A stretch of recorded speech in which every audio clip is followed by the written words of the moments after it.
Welcome to #52Needs, and we are talking about movement. And I have with me Richmond Heath, who is a physiotherapist and the national coordinator of TRE. And what do you call that these days? It used to be trauma release exercises. Is it something else? I tend to just call it TRE. Like if I say to people, what does IBM stand for? They don't know, but they know it's computers. Or what does DNA stand for? So I tend to use TRE, but traditionally it would be called tension and trauma release exercises. Okay, great. So Richmond has a diverse background in innovative health initiatives, including online suicide prevention, and he's the co-founder of the Online Men's Gathering. Since introducing TRE to Australia and New Zealand in 2010, Richmond has provided community recovery workshops for survivors of Black Saturday, the Ipswich Floods, and the Christchurch Earthquake, as well as training more than 2,500 people in the use of spontaneous involuntary movement to optimize their mental health and physical well-being. Welcome. How are you? I'm good, thank you. Thank you very much for having me. Oh, thank you for joining us, because I love TRE, as you know, and I think more people need to hear about it. So tell us a little bit about TRE, because it's movement, and that's our topic this week. And it's probably not the kind of movement people will expect. Yeah, look, absolutely. So what's significant about TRE, or significantly different, is we're talking about spontaneous involuntary movement. So it could be shaking, it could be your body trembling, it could be your body stretching and moving itself.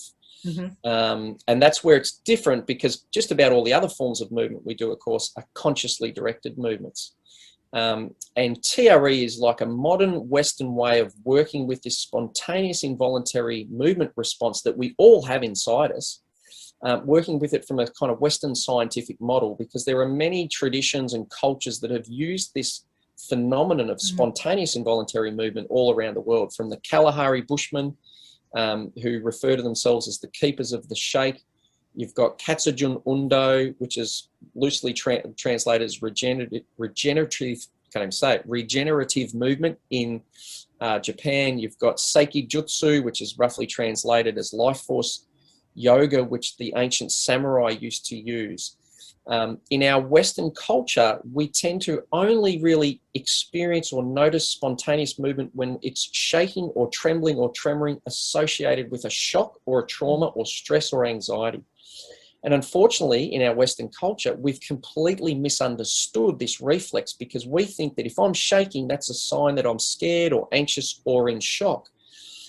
However, when we look at what's actually happening from a trauma-informed perspective of the nervous system, that shaking and tremoring reflex, it's not a part of our fight or flight response. It's not a part of our freeze response. It's not doing any of those things. It's actually doing the opposite. It's the recovery response, which is helping our body dump adrenaline, release the muscular tension and bracing that happens during our stress response, and restore movement to the body. And this is really critical, I think, Angela. We're not just talking about movement of the body through space, like I can move my arms and shoulders or my legs. We're also talking about the movement within the body as well. So the movement of our diaphragm fully, our ribs when we're breathing, the movement of our heart. So maximum contraction, maximum opening and relaxation of the heart for ultimate health through heart rate variability. Blood flow to our face, to our extremities. So we're talking both movement as we tend to think of it, which is I'm moving my body through space, but probably more importantly is the movement within our autonomic nervous system, our circulatory system, all the different systems of our body. Yeah. So how can TRE then help people who sit all day and who don't really, we don't take the opportunity to get up and do things. I mean, we now have standing desks, we have mini steppers and mini treadmills and all of these things that now that we work more from home, people can use more, because it's not kind of this thing we do in an open space office, but people are not used to moving. Yeah, look, and it's certainly in our Western culture, from a very young age, we get trained to sit still. Now, the key thing I would say for people is it doesn't necessarily mean that sitting still is bad for us. If our nervous system and our organism is integrating it and doing it well. So, for example, there's plenty of Buddhist monks who've spent 10 years sitting still meditating, and they're extremely healthy, body and mind. So it's important that we don't just go, look, sitting still is bad for us, because if we start to believe that, then we go, oh my God, it's dangerous. It sets up a negative pattern in the body. But what is important is going, how is sitting still and not moving affecting my body right here in this moment? And if it's actually helping my body relax and soften and function more freely, then sitting still is wonderful. And in a way, we train our bodies to get comfortable with sitting still. But as humans, we're pretty much designed to move. And, our nervous system is designed to move, to, fully go into full arousal and then full relaxation. So the difficulty can be that often sitting still starts to become detrimental because our body actually has an impulse to move and it needs to move. And if we're not aware of that, because we've trained ourselves to forget our body and just focus on the screen or whatever we're doing intellectually, then often what's happening is our body is giving us signals that movement is required for its health and well-being, for muscular strength and well-being, but we're often disconnected from them. Yeah. In a very similar way that if we eat too much food, we often don't notice until afterwards that we go, gee, that was more than we needed. We could be doing too much exercise and too much movement and creating injuries and pain, and we do that. We overtrain the body. Sitting still can be just as detrimental because we're undertraining the body, and the body will have the impulse and the desire and the need to move in order to keep everything functioning really well. So yeah, I think that it's like any other stressor on the body. Enough is perfect. Not enough is not very good. Too much is probably not very good. And it's, for most of us in our Western culture, especially living at desks, we tend to undermove and understimulate the body. So if you don't get a chance to move during the day, which often happens to me, I love doing TRE in the evening. And I notice when I haven't moved enough, when I have been sitting a lot, my body goes into involuntary movement much, much faster. It's going, And can you tell us more about why? I mean, how can we include that into daily life? So, yeah, look, one thing I like to say, Angela, is we were not put on the planet to do TRE and to deliberately just go, my life is all about doing the shaking and tremoring. So it's something there to help support us. And if we're in a situation where we are naturally moving, expressing, then, we don't need to necessarily do that. But what will happen with this spontaneous tremor process, and what's magic about it, is it allows our body to move in ways that we physically can't do consciously. Yeah. And that's really the limitation, of our cognitive behavioral approaches to well-being. Even to exercise, I can only ever move my body or drive my body as hard as I can consciously do it. And so one of the beauties with TRE is when we allow the body to generate movement, it's able to move us both physically through space, but also through, restoring movement to muscles that are either over tight, not even that we're conscious of, or underactive, because it's the body organically reawakening that natural movement. And what I personally love about TRE is it's not something that you go, right, you have to come to me to learn, I tell you what to do. It's about us falling back into rhythm with our body's own natural impulse and its natural desire to move. So like you say, if it hasn't had enough movement, the body wants to reactivate itself. The best example I can probably give is if you have a look at animals coming out of hibernation. And what will tend to happen is the way their body comes back to life is they will start with a shaking and a tremoring process, which isn't at that first initial stage anything to do with warming the body up. Later on it is, but the tissues themselves actually start to move and shake and vibrate as a way of bringing the body back to life. So if we have been in a very stagnant, stationary, all our systems of the body are just slowing down, again, that's not wrong or bad, but health means that our body has the capacity to slow right down and also to speed right up.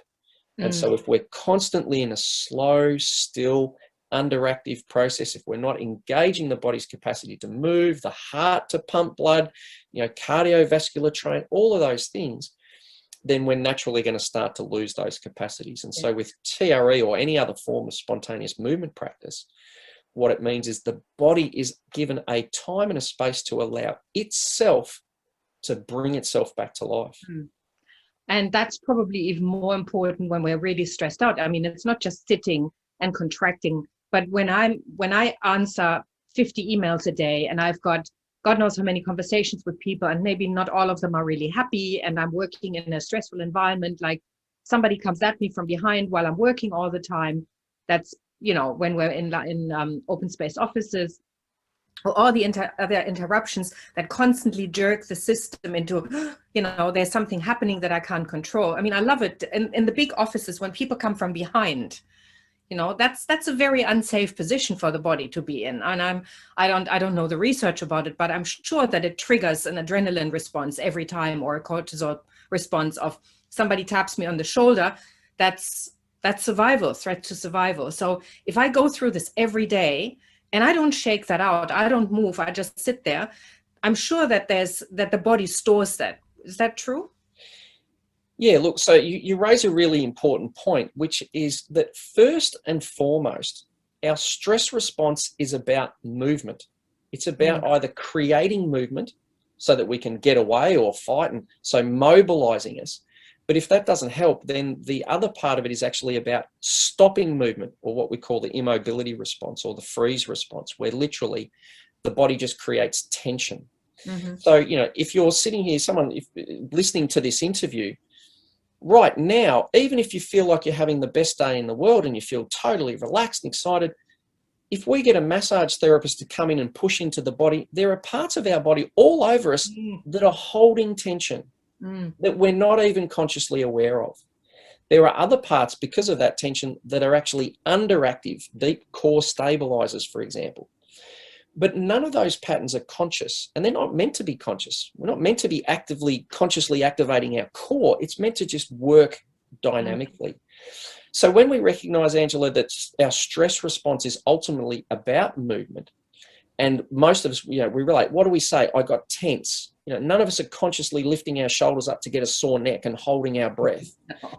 Again, this is all happening below the level of our conscious control and awareness. Now, we can learn things to consciously relax and let go.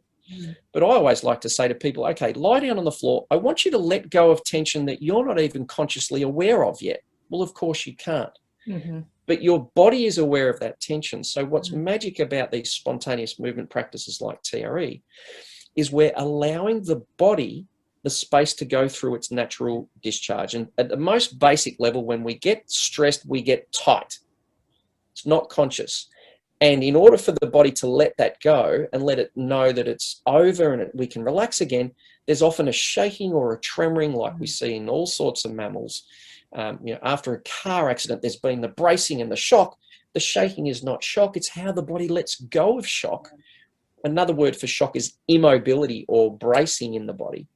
It's how it lets that go so that the body now has a relaxed freedom of movement again. So when we look at stress from the perspective of movement and the physiology of the body, underneath the emotional content, underneath the thoughts and all the thinking, if we don't include that, then I can consciously think I'm relaxed, but my physiology tells a different story. And this is the process how we get to people being burnt out because we've been ignoring our bodies. Intellectually, we're feeling calm and relaxed, but we're not even aware that physiologically we're in these patterns where the body's bracing, immobilizing, and we've lost the ability to let go and relax. And again, that's where the TRE is magic, because we're reinstating that subconscious or autonomic or, you know, unconscious, whatever you want to call it, the ability of the body to calm down. Because that's what we miss. Like, we think about it like this, Angela, like you say, none of us ever lose the capacity for my nervous system and my body to go from a relaxed place up to 100 miles an hour. If I hear a child scream on the road, our hearts are all going to go to their maximum speed. So we never kind of really lose the ability to move. When push comes to shove and we're in a life and death threat, the body's going to move. Okay. But what we miss and what we lose in our Western society is the capacity for the body to relax and slow right down afterwards. And that's where the spontaneous tremoring reflex, which is that discharge out of immobility, like you see a dog shaking in a thunderstorm. Yes, it has been scared, but the shaking is dumping the adrenaline, relaxing the muscular system, so it's coming back to a calm, relaxed place. So that's where the spontaneous movement is different from conscious movement, and why it creates a deeper relaxation and letting go than we're ever able to do consciously. Yeah. This doesn't mean you just do tremoring, you don't go to the gym, do yoga, Pilates, exercise, because simply just tremoring and relaxing doesn't mean that you're going to get fit and strong and healthy, but it's important that you're doing that from a really grounded, relaxed, healthy and vital body and neuromuscular system. Absolutely. And so, I mean, that's why I was saying, and when we're working, there are all these challenges that we're experiencing on a daily basis, and there's so many of them that the body wasn't really designed for. I mean, we weren't designed for 20, 30, 40 adrenaline challenges every day. The system was designed for a saber-toothed tiger attack maybe every few days, or, but definitely not ongoing every day. And we just don't let go of that. It just keeps stacking up and stacking up. And yes, going and doing some yoga and going for a run or whatever it is that people do to let go of that stress is probably not enough these days. Yeah, you make a really good point. As humans that have developed a cortex, we have the ability to get tense and stressed about the future, which most animals aren't really so future orientated. So we can be stressed about the future, things that haven't happened. I mean, that's the ultimate definition of anxiety. I'm worried about something that hasn't happened yet. Yeah. But as humans, we can also get stressed about imaginary things which are never going to happen. Like, how many people are stressed about losing their job, but we haven't lost our job, or running out of money, or the borders are going to get locked down during COVID, or I'm going to get sick, or and it's not to say that those things don't happen, but with our human identity, we often live in those anxious thought patterns, which are still having an effect on the physiology of the body. You can't have an anxious thought without it being a physical pattern in the body as well. Yeah. And the other element, of course, Angela, is that as humans, David Berceli, the TRE founder, he used to say it this way. It's like, as humans, we have two different ways of dying, in a way. He says we've got our physical body. So if it's physically under threat, the body mobilizes or immobilizes but as humans, we have an ability to kind of undergo an ego death or an identity death, which means we have this fear of being shamed or vulnerable or separated from the herd. So someone might say, hey, Richmond, I don't like your nose. I don't like your hair. I don't like what you're saying. And we experience that as a shock to our safety, because as mammals, traditionally, safety is in numbers. And so as humans, we can be stressed about our sense of fitting in, belonging, our sense of safety in the community, in our workplace, in our relationships. And again, our body is physiologically responding to those things. So exactly as you say, if the body, it's not wrong that the body tenses up in a stress response.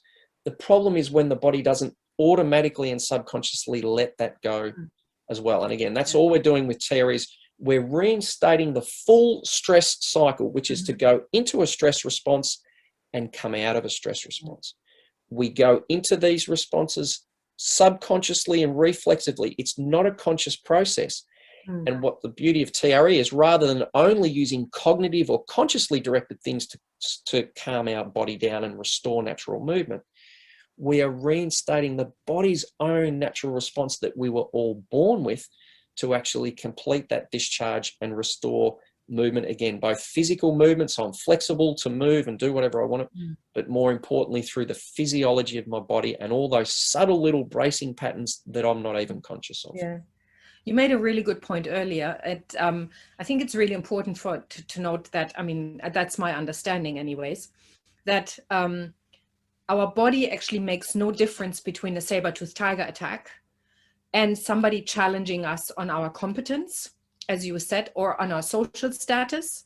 So if we're being challenged on that level, we have the same physiological response. It's the same kind of fight, flight, freeze response that we would have if we were actually having a physical threat in front of us. And because we are exposed to these challenges every day, all day long, and as you said, the sense of belonging, do I fit in? Is my response good enough? When I'm sending off this email, how will the person respond to this? And if a response comes back that says wasn't good enough, that could really trigger us. And so being able to actually let go of that, and well, I think self-reference is a really good place to start with as well. Instead of saying my opinion actually matters just as much as the other person's, maybe even more, if I want to be honest about it, instead of going, do I have the approval of this person? That's the first step. But again, it's the ability to down regulate and to just say, okay, I've been up here, I've been vibrating on this level, now I'm going to do something. And that, by the way, I generally say does not include alcohol or food or anything like that.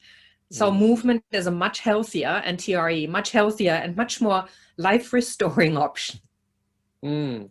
Yeah, absolutely. And at the most basic level, you know, a muscle, it can only kind of do one of three things. It can either get tighter, it can get softer, or it can just hold whatever tension it's got. So exactly as you say, it doesn't matter whether it's a physical threat or whether it's an intellectual or an imaginary or a financial or an emotional or a relational threat. The muscular system is basically only got the option to say, relax, get soft and let go, get tight, or to hold. And so that's where, again, and the important thing is that is not a conscious process. And that's all we do with TRE is we're re-invoking or reawakening this completion part of that stress cycle. And the same thing with the immobility and sitting and not moving enough. You know, if I don't ever play the piano, my fingers are not going to maintain that capacity to have a full vital expression. So if my body is just constantly sitting still, potentially I'm going to lose the capacity for my muscles to have strength and well-being. And a fascinating thing, Angela, is the biggest input into our nervous system is not actually coming in through our eyes and our ears, but it's actually coming through the sense, the nerve endings and the senses in our fascia, which is the connective tissue around our muscles and our organs. And so in terms of how relaxed we feel, and this is one of the mistakes we often think, when we come home from work and we have a racing mind, I go to bed, I try to turn on, my mind's just running and running around. We think the problem is with our mind. And we try and do things to change our thinking and stop our thinking. Now, they're not wrong and bad. But that racing mind is largely happening because the physiology of my body, if my body is still tight, the messages, the feedback my brain is getting from the environment that I'm living in my body, if it's tense, it's designed to be hypervigilant. A racing mind is showing me that my physiology is saying we need to be on alert. And if my muscles are still tight, my muscles are basically giving that feedback to the brain. We need to be alert. We need to be hypervigilant. We need to be looking for stress and that. So that the racing mind that so many of us experience is effectively like the steam coming off the top of the kettle. It's a bubbling up, showing us that our physiology, our neuromuscular system, for keeping it very simple, is in a tense, not a calm state. And one of the beautiful things, again, about TRE is when people find their body relaxes, they'll often say, wow, I feel like I've just done 3 hours of meditation, but I've just done 20 minutes of tremoring, and I haven't done it at all. But we get a taste that when our physiology is relaxed, our mind is naturally calm and relaxed. We don't have to consciously train. And that's why what I love is I can do TRE in bed at night while I'm reading a book. And I just allow my body to just let go. So if somebody thinks that, oh God, this is another thing I have to do, you know, I have to do my yoga, I have to do my mindfulness, I have to do this. You can actually multitask while you're doing TRE because it's the body doing it. The mind does not have to be engaged. And I think it's even better when the mind isn't engaged, when it's doing something completely different. It's only when the emotion gets stronger and the stress starts really becoming conscious. That's a training. So you are offering the TRE at the moment as a free course. That may change. So somebody who's watching this in a year's time may have to pay for something, but I can only tell you this is money very well invested. It's a brilliant, brilliant tool. So if you're having stress in everyday life at work, you come home at night, doing 20 minutes of just shaking and baking, it's just an absolutely brilliant tool to reset the body, to let go and become present again with what's going on. So we're going to put the link for the training in the comment field below. So please check that out and have a look. And so that when you go into the office, you may not want to lie down on the office floor and do your shaking then and there. But maybe there are situations where you want to. But if you can incorporate that into your daily practice, you will find that you become a much more relaxed and probably much more present person. So thank you so much, Richmond. This has been invaluable. And I hope that everybody will take something from that and notice that talking to the body is a really good thing, or rather the opposite, letting the body do the talking. So thank you so much. And I see everybody next week.